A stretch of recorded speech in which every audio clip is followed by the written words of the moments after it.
Offer offer, বিশাল offer. ওহো, কি ঘোষণা আল্লাহ! অতঃপর যেই ব্যক্তি অন্যায়, চুরি হোক, যা হোক, নেশা হোক, জনা হোক, যে কোনো অন্যায় হোক, ইল্লা মান তাব, অন্যায় যত হোক, যে ব্যক্তি অন্যায় থেকে তওবা করলো, ফিরে আসলো, ওয়া আমানা, আল্লাহর প্রতি ঈমান আনলো, ওয়া আমিলা আমালান সালিহা, অপরাধ জমিন থেকে আসমানের মেঘমালা, অপরাধ জমিন পরিপূর্ণ হয়ে আছে, অপরাধ সাগরের অতুলনীয় জায়গায় পৌঁছে গেছে। আল্লাহ বলছে খালি ফিরে আয় রে, তোর অপরাধ কতটুকু অপরাধ, তো ফিরে আয়, মাপ চাও, ঈমান আন, ভালো কাজ কর। তোর বয়স তো 70 হয়ে গেছে, 35 হয়ে গেছে, 40 হয়ে গেছে, ডেলি একটা মেয়ের সাথে শুয়েছি, ডেলি 2 লিটার মদ খাইছি, আল্লাহ ফিরে আসলে হবে? আল্লাহ বলছে আরে শোন, যদি তুই ফিরে আসস, ঈমান আনস, ভালো কাজ করস, এগুলো তোর গুনাহ পৃথিবী সমান, ফাউলাইকা ইউবাদদিল, আল্লাহ তোর গুনাহ এগুলাকে মাফ তো করবে, সব গুনাহকে ইউবাদদিলুল্লাহ সাইয়্যাতিহিম হাসানাত, তোর সব গুনাহকে, তোর নেকি নেই, তুই বয়স কম, মরে যাবে কিছুদিন পরে, বাট তুই জানিস না 20 বছর বয়সে মরতে পারিস, তোর তো আমল নাই, তোর সব গুনাহকে আমি আল্লাহ নেকিতে পরিবর্তন করে তোর নেকির পাল্লা দিয়ে দেব। আল্লাহ, এটা কোনো হাদিস না আপনি জাল বলবেন, এটা কোনো হাদিস না আপনি দয়ীফ বলবেন, এটা কোনো হাদিস না আপনি তর্ক বিতর্কে লেগে যাবেন, এটা সূরা কোরআনের আয়াত, একেবারে আমি ব্যাখ্যাও করি নাই। আল্লাহ ইল্লা মান তাব, অতঃপর যে তওবা করে, ওয়া আমানা, ঈমান আনে, ওয়া আমিলা আমালান সালিহা, ভালো কাজ করে, ফাউলাইকা ইউবাদদিলুল্লাহু সাইয়্যাতিহিম হাসানাত, আল্লাহ তার সকল গুনাহকে নেকিতে পরিবর্তন করবে।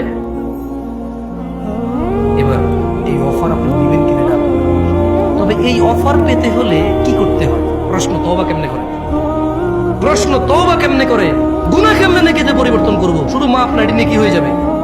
ধরে নেন বাংলাদেশ সরকার বলল কার কাছে কত জাল টাকা আছে, 30 ফেব্রুয়ারি 2024 এর মধ্যে সমস্ত জাল টাকা এনে জমা দাও, সেম আসল টাকা নিয়ে যাও, তবে আর কখনো জাল টাকা বানাইতে পারবা না, যদি বানাও মৃত্যুদণ্ড, যদি বানাও কি।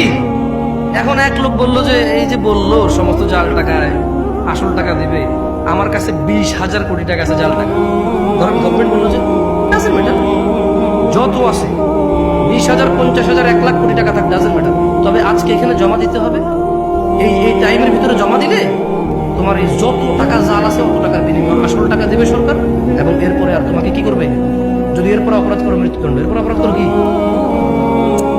50,000 কোটি টাকা, কেউ কি মিস করবে এটা? আল্লাহ এরকমই বলতেছে যে যত অপরাধ আছে, শর্ত হচ্ছে বেঁচে থাকা অবস্থায় মাপ চাইবে। শর্ত কি? কেউ কি বলতে পারেন কে কতদিন বাঁচবেন? আমি পারি না ভাই, আপনি বলতে পারেন কতদিন বাঁচবেন? তুমি আরে কি ডিজিটাল দেশে কেউ জানে না কবে মরবে, আফসোস বুদ্ধি কি দেবে, চক্ষু মানুষ কবে মরবে না একটু পরে সম্ভব হতে পারে, একটু পরেই হয়ে যেতে পারে, এখানে বসা অবস্থায় হতে পারে, এই বক্তা এখানে দাঁড়ানো অবস্থা হইতে পারে, এই শ্রোতা এখানে বসা অবস্থা হইতে পারবে। তো এই যে সমস্ত গুণাকে নেকিতে পরিবর্তন করার একটা শর্ত আছে কি, সবগুলা গুনাহ যা হয়ে গেছে এই এখন বলতে হবে, এখন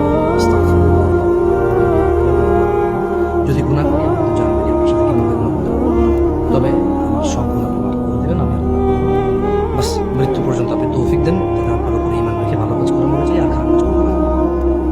এই আল্লাহ বলছে সব নেকি।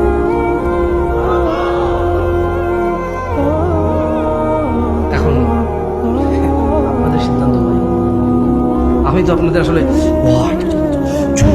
কিছু দিতে পারবো না, আপনাদেরকে পারবো, বলে যেতে পারবো।